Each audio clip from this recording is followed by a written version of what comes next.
une nuit sans lune. Le silence pesait sur la terre, et dans le cœur d'un homme, une lumière intérieure s'est éveillée. Le grand maître soufi, Ibn Arabi, s'éveilla d'un rêve si intense qu'il fit vibrer son âme. Dans cette vision, il aperçut un jeune homme entouré de lumière, portant sur son front un signe de sagesse et de guidance. Alors une voix résonna dans son cœur. Celui-là est appelé à comprendre un secret spirituel, qu'il l'assimile avec patience et discernement. Mais quel est ce secret dont parle Ibn Arabi? Et pourquoi ce jeune homme devait-il en prendre conscience avec sagesse avant que le monde ne soit prêt? Reste jusqu'à la fin, car ce que tu vas découvrir peut illuminer ta perception du chemin spirituel. Avant de plonger dans cette méditation guidée, abonne-toi pour recevoir d'autres rappels de foi et partage ces enseignements bienveillants autour de toi. Et si tu le souhaites, indique en commentaire depuis quelle ville ou quel pays tu nous regardes. Ta présence soutient cette quête de lumière et de réflexion pour un cœur éveillé du cheikh. Ibn Arabi n'était pas un homme ordinaire. Déjà, rien dans son apparence ne trahissait la profondeur de ses voyages intérieurs. Sa démarche, lente et mesurée, semblait suivre un rythme invisible, comme si le monde tangible s'inclinait devant un secret qu'il seul percevait. On raconte qu'il pouvait rester des heures, des journées même, immobile dans le silence d'une cellule ou d'un jardin, les yeux fermés, mais le cœur ouvert à l'infini. Ceux qui ont eu la chance de le croiser parlaient d'une aura singulière, d'une lumière douce émanant de son être, mais surtout d'une présence qui semblait tisser un lien direct avec l'absolu. Il disait souvent « Mon cœur s'est élargi jusqu'à devenir un miroir du divin ». À ces mots, certains souriaient poliment, pensant à une hyperbole mystique. Mais ceux qui regardaient au-delà des apparences comprenaient la profondeur de cette déclaration. Pour Ibn Arabi, le cœur n'était pas simplement un organe, ni un réceptacle d'émotions banales. C'était une porte, un sanctuaire intérieur, où chaque battement pouvait résonner avec l'univers tout entier. Dans cette chambre secrète de son âme, il percevait des vérités que les yeux ne voient pas. Ces vérités ne se mesuraient pas, ne se prouvaient pas par les livres ou les discours, mais se vivaient, se respiraient et parfois se murmuraient dans la langue muette de l'intuition. Lors de ces méditations, le cheikh s'élevait au-dessus du monde matériel. Les bruits de la ville, le tumulte des marchés, la clameur des caravanes sur les routes poussiéreuses semblaient s'éteindre lorsqu'il entrait dans ce flux intérieur. Là, dans le silence, il rencontrait des dimensions que peu d'êtres humains avaient osé explorer. Des visions surgissaient, des éclats de lumière, des figures éthérées, des messages subtils dans la danse des étoiles. Tout cela n'était pas le fruit d'une imagination fugace, mais d'une perception profonde, d'un regard pénétrant qui voyait au-delà du voile de la réalité. C'est dans cet état qu'il reçut une expérience spirituelle intense. Une lumière intérieure devait se manifester, pure et inaltérable, une force pour éveiller les cœurs endormis et rappeler aux âmes la présence divine. Ibn Arabi percevait cette lumière non pas comme une personne précise, mais comme une énergie spirituelle qui inspire l'équilibre, la sagesse et la paix. Dans ses écrits et paroles, le cheikh tentait de décrire l'indescriptible. Il parlait de cette lumière comme d'un souffle sacré qui traverse le temps et l'espace, reliant le passé au futur, le visible à l'invisible. Chaque mot était choisi avec soin, non pour informer le lecteur, mais pour éveiller quelque chose en lui. Certaines vérités, expliquait-il, ne se transmettent pas par la logique ou la raison, mais par l'expérience intérieure. Ses disciples étaient ainsi invités à s'ouvrir, à laisser tomber les chaînes de la compréhension rationnelle, pour sentir, pour percevoir, pour devenir un écho de cette lumière. Les nuits étaient pour Ibn Arabi un théâtre où le mystère se dévoilait. Il s'asseyait sous le ciel étoilé, la tête légèrement inclinée, et écoutait le murmure des astres. Chaque constellation semblait lui raconter une histoire, chaque lumière lointaine portait un message. Il voyait dans le ciel la manifestation des forces invisibles qui régissent l'univers, et comprenait que cette lumière spirituelle pouvait inspirer chacun dans sa propre vie. Il écrivait dans ses carnets, mais souvent laissait les mots incomplets, car certaines expériences étaient trop vastes pour être enfermées dans des phrases. La perception d'Ibn Arabi n'était pas seulement intellectuelle, elle était corporelle et spirituelle à la fois. il sentait la vibration de l'univers dans ses veines, comme un courant continu qui parcourait chaque fibre de son être. Cette communion avec le cosmos lui permettait de distinguer l'éphémère de l'éternel, la lumière de l'ombre, la vérité de l'illusion. Cette lumière intérieure prenait forme dans son esprit, non pas comme une figure précise, mais comme une énergie vivante capable de transformer la conscience humaine. Les disciples qui l'observaient restaient fascinés par sa capacité à passer de l'extase mystique à des explications profondément rationnelles. Ibn Arabi savait que les hommes et les femmes avaient besoin de symboles, de récits, de visages pour comprendre l'invisible. Il utilisait ces métaphores avec une précision étonnante. La lumière pouvait être comparée à un rayon de soleil perçant la brume, à une source jaillissante dans un désert asséché, à une flamme qui réchauffe le cœur et purifie l'esprit. Chaque image servait à éveiller l'imagination et le cœur de ceux qui l'écoutaient, pour qu'ils sentent la présence de cette lumière avant même qu'elle ne se manifeste pleinement dans le monde. Pour Ibn Arabi, cette lumière n'était pas une idée abstraite, mais une réalité qui pouvait être ressentie par ceux qui avaient le courage de s'ouvrir à elle. Il enseignait que l'attente de la manifestation de la guidance spirituelle n'était pas passive. Elle exigeait préparation intérieure, purification du cœur et de l'esprit. Chaque pensée, chaque action, chaque intention devait devenir un reflet de cette lumière. Ainsi, dans le silence de ses méditations et la profondeur de son regard, Ibn Arabi voyait la trame de l'univers se dessiner. Il percevait les courants invisibles qui façonnent la vie et la destinée, et comprenait que la lumière spirituelle devait éclore dans le cœur de chacun qui était prêt à l'accueillir.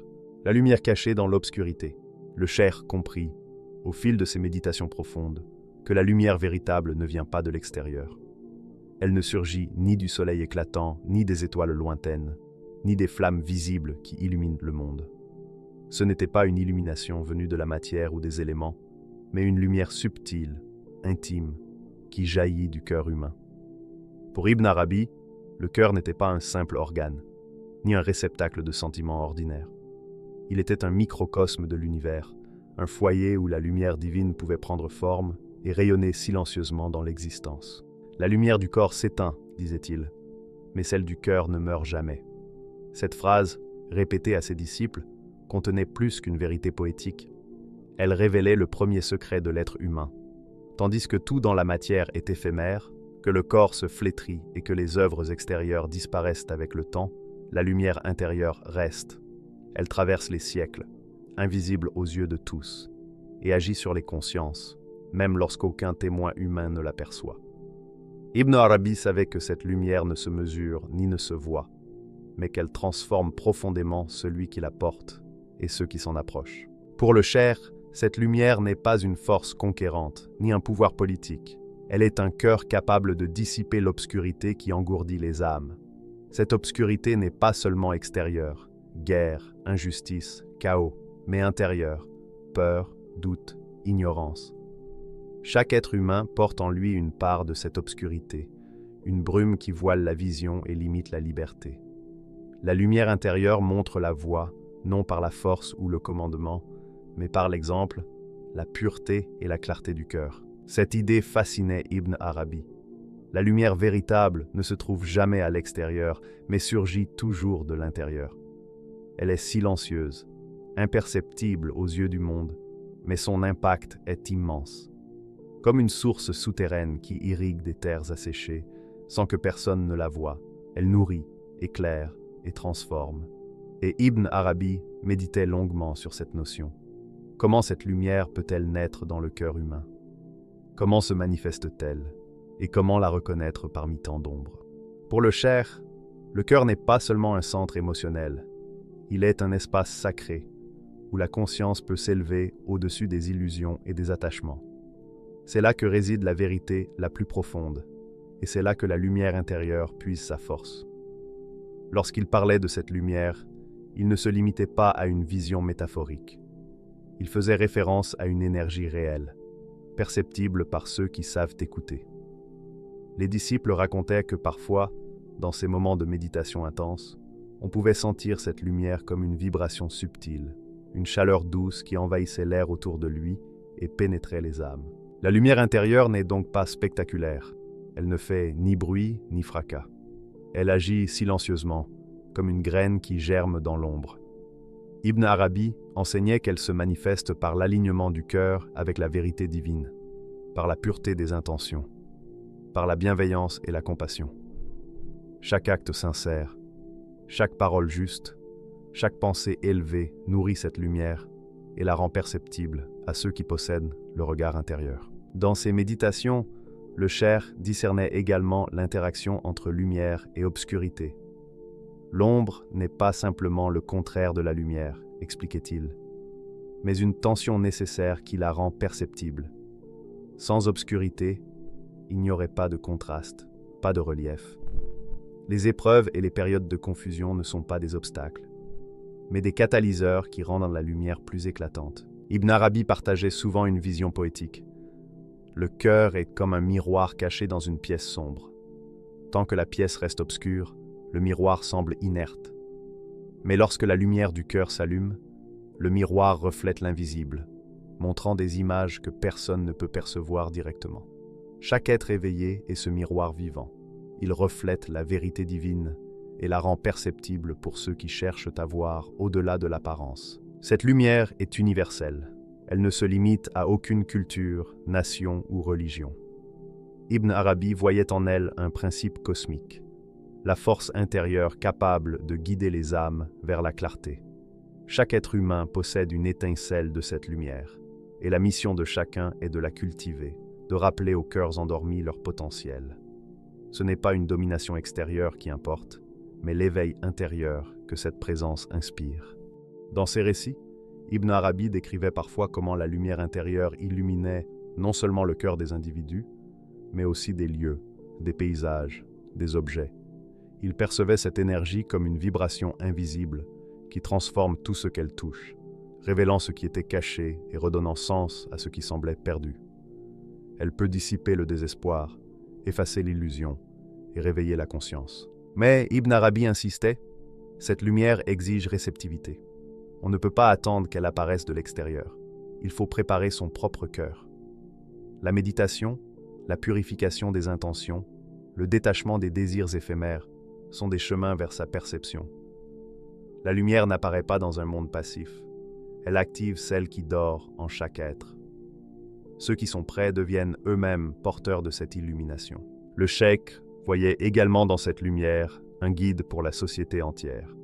Si chaque cœur éveillé participe à sa diffusion, alors la confusion et l'obscurité dans le monde extérieur diminuent.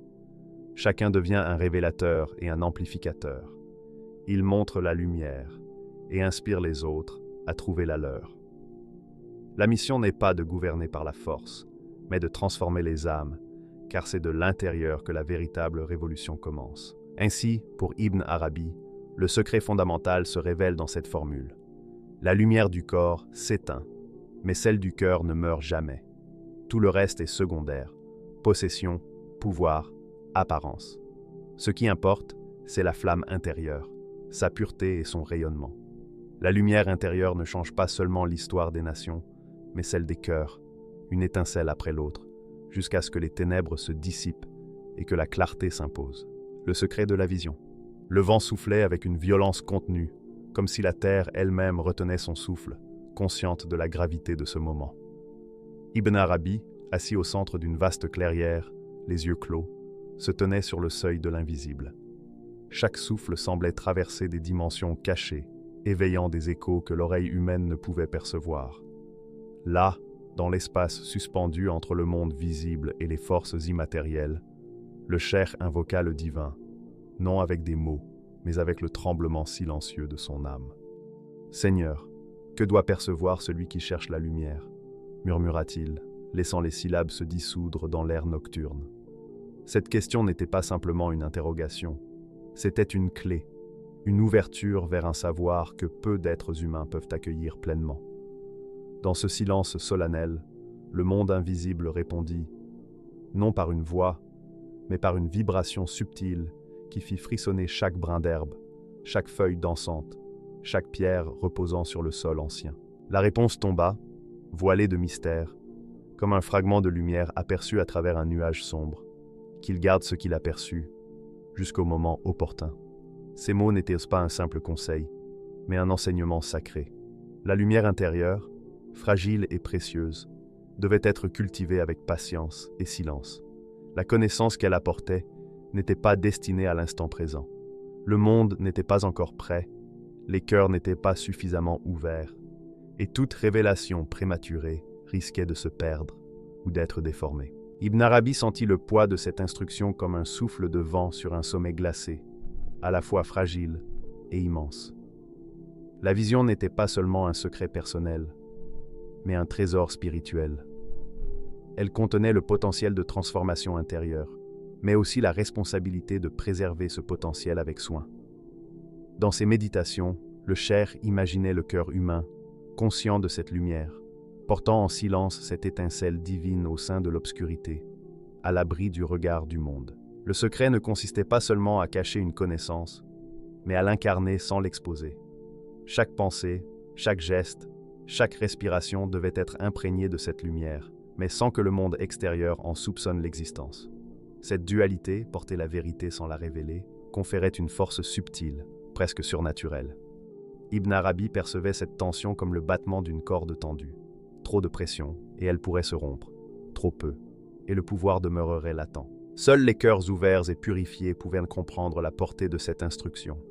Dans le tumulte des désirs, des passions et des ambitions humaines, la lumière intérieure serait déformée, dispersée, voire étouffée.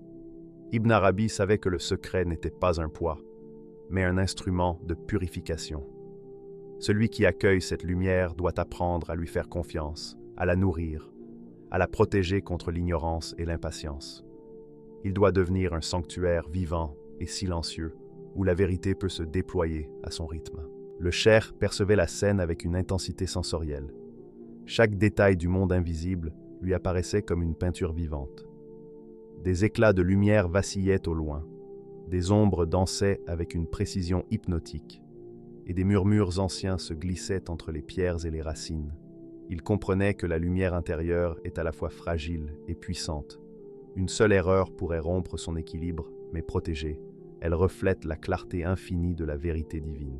Dans ce cadre contemplatif, Ibn Arabi méditait sur la solitude que cette pratique impose. Porter un secret aussi immense ne peut se faire qu'en silence. La lumière ne trouve pas toujours de compagnon pour être pleinement partagée, car peu d'âmes sont prêtes à accueillir une telle responsabilité. Et pourtant, ce silence n'est pas un isolement. Il est un dialogue continu avec le divin, un espace où la lumière intérieure peut croître, intacte et indomptable. Le cheikh voyait aussi les forces contraires à cette lumière. Les ténèbres, source de confusion et d'égarement, tentent parfois de détourner les cœurs de la vérité. Mais la lumière intérieure, protégée dans le sanctuaire de l'être, reste intacte. Ibn Arabi percevait cette protection comme un manteau invisible, tissé de vigilance, de patience et de sagesse. Celui qui cultive cette lumière doit apprendre à manier cette armure intérieure avec soin, en laissant son énergie agir subtilement sur ceux qui sont prêts à la recevoir.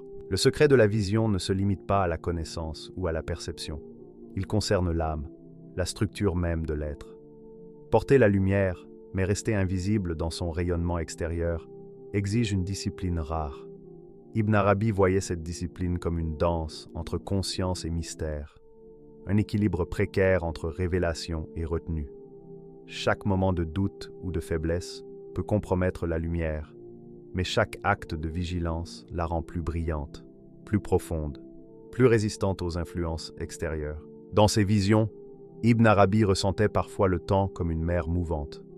La lumière devait attendre l'instant opportun, un moment où elle pourrait éclore et toucher les âmes avec force et clarté. Toute précipitation serait destructrice. Ainsi, le secret n'était pas seulement un commandement, mais un acte de sagesse. Savoir attendre, savoir préparer, savoir protéger, savoir incarner sans exposer. Le cheikh partageait ses enseignements avec ses disciples, mais toujours avec prudence. Il ne leur révélait pas tout. Il montrait la grandeur du silence, la puissance de l'attente et l'importance de la purification du cœur. Les disciples comprenaient que la véritable connaissance ne réside pas dans la possession d'informations, mais dans la capacité à accueillir, protéger et incarner la lumière au moment approprié. Ainsi, la vision reçue par Ibn Arabi dévoilait un mystère profond. Le monde n'est pas toujours prêt à accueillir la vérité, mais cela n'affecte en rien sa puissance. La lumière intérieure est intemporelle, silencieuse et invincible, conditionnée uniquement par le cœur qui la porte. Le cheikh voyait dans cette leçon un message universel. La vraie force réside dans l'intégrité intérieure, dans la capacité à conserver la lumière même lorsque le monde reste dans l'obscurité. Dans la clairière silencieuse, tandis que le vent continuait de murmurer aux arbres, Ibn Arabi percevait l'écho d'un futur lumineux où la lumière intérieure, pleinement éveillée, traverserait les ténèbres et éveillerait les âmes. Et pourtant, il savait que le chemin était long et solitaire, que chaque instant de silence et de secret était un pas indispensable vers l'accomplissement de cette lumière. Celui qui porte cette étincelle doit devenir un sanctuaire vivant, gardien de l'invisible, et dans ce rôle, découvrir la profondeur de son cœur et la véritable étendue de sa force. Et l'épreuve du discernement. Le cheikh parlait souvent d'un don subtil, précieux et redoutable qu'il appelait Furqan, le discernement. Ce n'était pas une simple sagesse, ni un savoir acquis par l'étude ou l'expérience extérieure. C'était un regard intérieur, capable de traverser les voiles que le monde tisse autour de la vérité. Pour Ibn Arabi, le discernement n'est pas un outil intellectuel, mais une faculté du cœur et de l'âme, une lumière qui perce l'ombre et révèle ce qui est réel derrière ce qui paraît. Goethe, le monde est plein d'illusions, disait-il. Les cœurs se perdent dans les éclats d'un feu qui n'éclaire que la surface. Furqan est à la fois une clé et un fardeau. Il permet de distinguer la lumière de la fausse lueur, le vrai du trompeur, la guidance de l'illusion. C'est grâce à ce don que l'être humain peut reconnaître les signes véritables du divin et démêler les promesses séduisantes des faux échos, qu'ils viennent de l'extérieur ou des distractions de l'esprit. Dans la vision du cheikh, cette capacité n'est pas acquise instantanément. Elle est le fruit d'une préparation intérieure, d'une confrontation constante avec les ombres personnelles. Chacun doit affronter les reflets de son propre ego, les mensonges que le cœur se raconte, les illusions issues des désirs et des peurs. Car avant de guider sa propre vie ou d'inspirer autrui, il faut traverser le labyrinthe de sa conscience et en sortir purifié. Le discernement est donc une épreuve, non pas extérieure, mais intime, silencieuse, une lutte contre soi-même avant toute influence sur le monde. Ibn Arabi aimait illustrer ce chemin par des images puissantes. Imagine un miroir couvert de poussière. Tant que le voile demeure, la lumière ne se reflète pas correctement. Furqan nettoie le miroir. Il révèle la clarté cachée et permet de percevoir la vérité dans toute sa pureté. Dans ce symbole, chacun est à la fois le miroir et celui qui l'éclaire. Il doit voir ce que les autres ignorent et rester fidèle à cette vision, malgré la tentation, la peur et la confusion. Ce discernement ne concerne pas seulement la vérité et le mensonge, mais aussi le bien et le mal qui coexistent dans chaque cœur. On apprend à voir au-delà des apparences, reconnaître les intentions cachées, les émotions déguisées, les actes motivés par l'ego et non par la sincérité. Cette faculté exige une vigilance constante, car chaque erreur peut renforcer l'illusion. Ibn Arabi insistait sur ce point. Le discernement est une responsabilité sacrée. Ce n'est pas un don pour dominer ou juger, mais pour guider, éclairer et protéger. L'épreuve du Furqan est aussi une initiation à l'humilité. Plus on perçoit la vérité, plus on comprend la fragilité de l'âme humaine et la complexité du monde. La capacité de voir au-delà du voile pourrait corrompre si elle n'était pas accompagnée de patience, de compassion et de silence. Ainsi, la lumière du discernement ne doit jamais se manifester par arrogance ou violence, mais par un calme profond et une présence tranquille, capable de transformer sans imposer. Ibn Arabi enseignait que le discernement se manifeste d'abord comme une perception intérieure. Ce n'est pas un jugement immédiat, mais une sensation profonde, un accord silencieux entre l'âme et la vérité. Comme un musicien qui reconnaît la note exacte dans le chaos des sons, celui qui cultive Furqan identifiera la lumière véritable dans le tumulte des illusions. Chaque cœur perdu, chaque pensée confuse, chaque faux guide peut être révélé par cette faculté. Un simple regard, un mot sincère peut suffire à dissiper les voiles. Mais cette lumière exige de l'endurance. Porter Furqan signifie faire face à l'injustice, à l'ignorance, à la manipulation et parfois à la trahison. Ceux qui développent ce don ressentent le poids de la conscience universelle, comme si chaque erreur du monde les touchait intérieurement. Ibn Arabi décrit cela comme un feu doux mais constant, brûlant mais purificateur.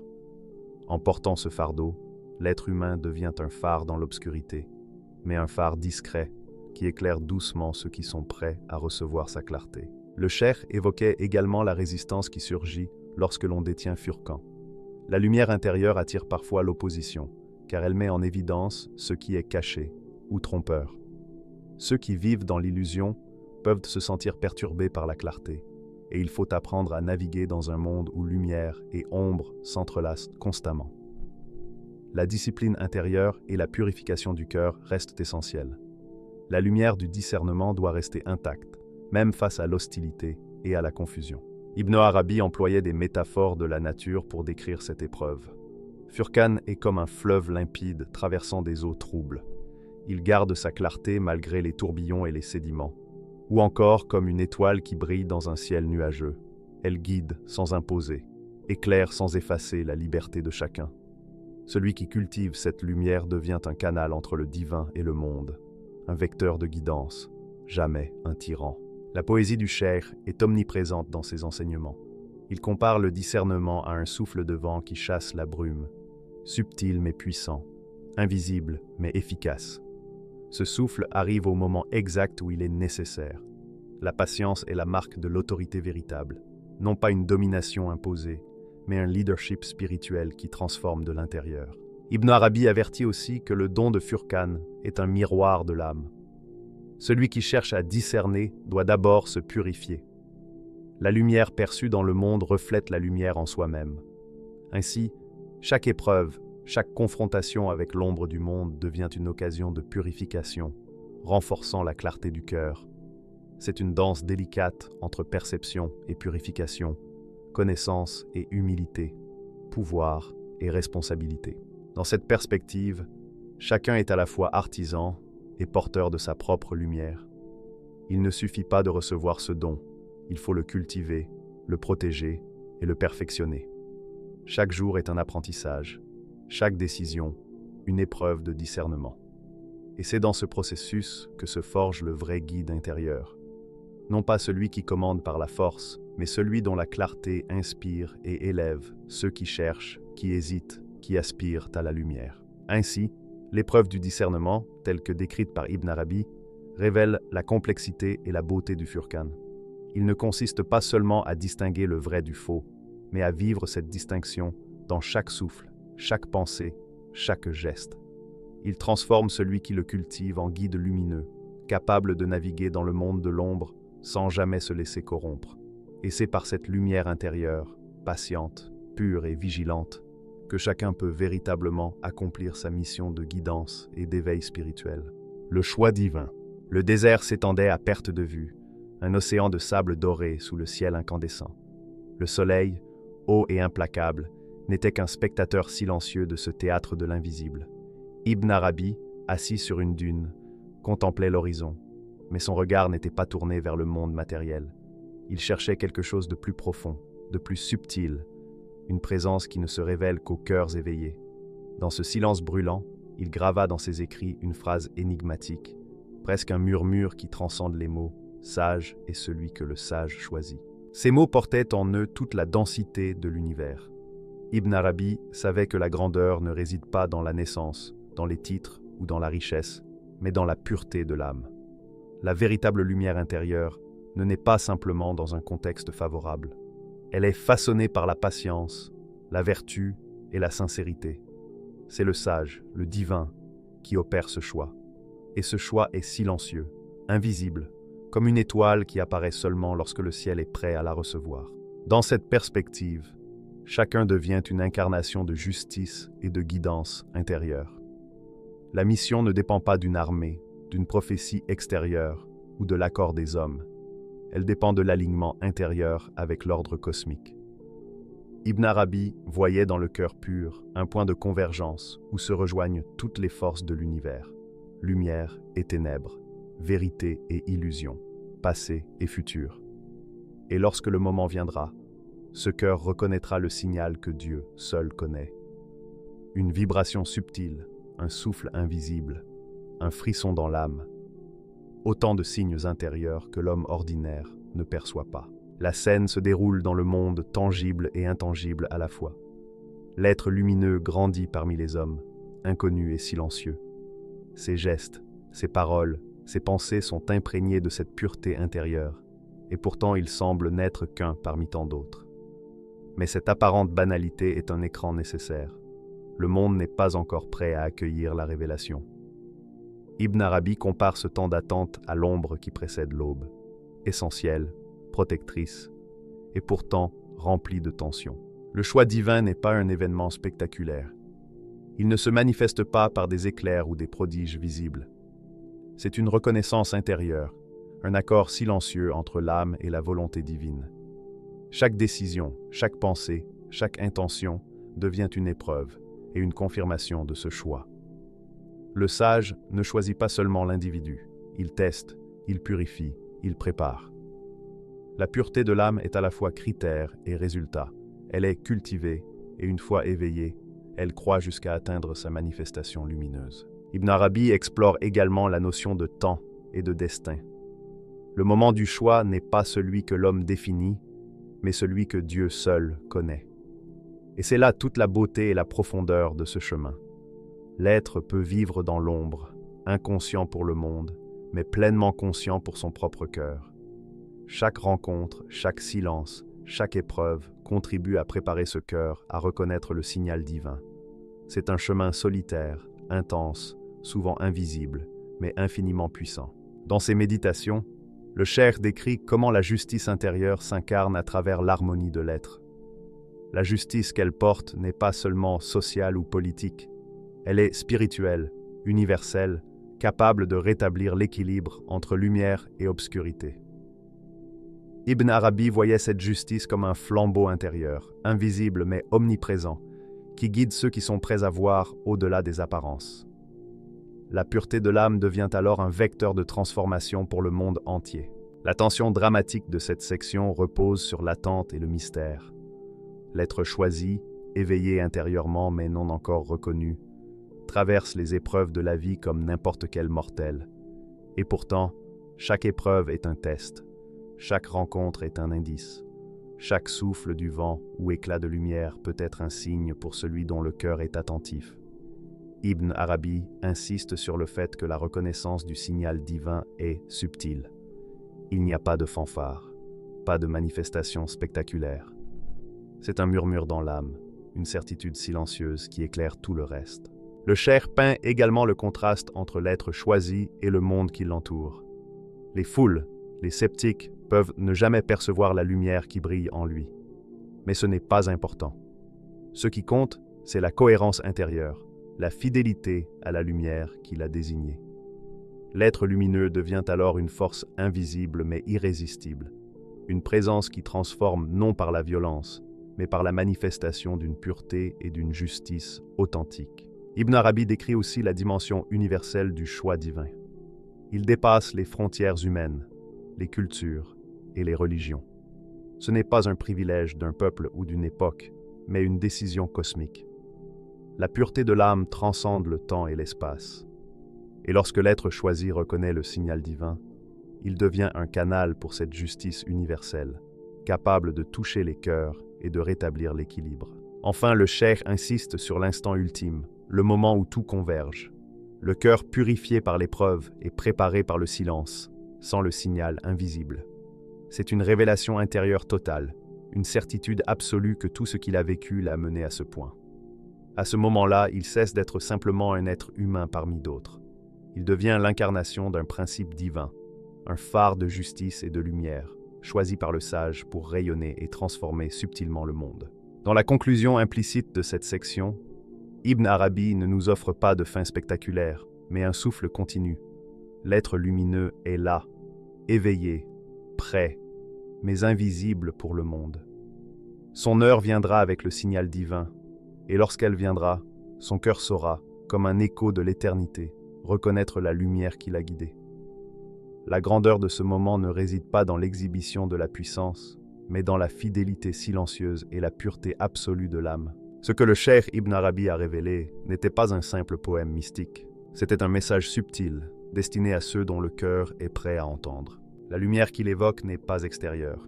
Elle est le miroir de ce que chaque croyant peut devenir. Un être éveillé, guidé par la lumière du Très-Haut, porteur de vérité et de bienveillance au milieu des épreuves du monde. Alors pose-toi cette question. Et si le secret qu'Ibn Arabi a partagé pouvait aussi être confié à toi? Parce que comprendre ce secret, c'est commencer à éveiller la lumière qui dort en ton cœur.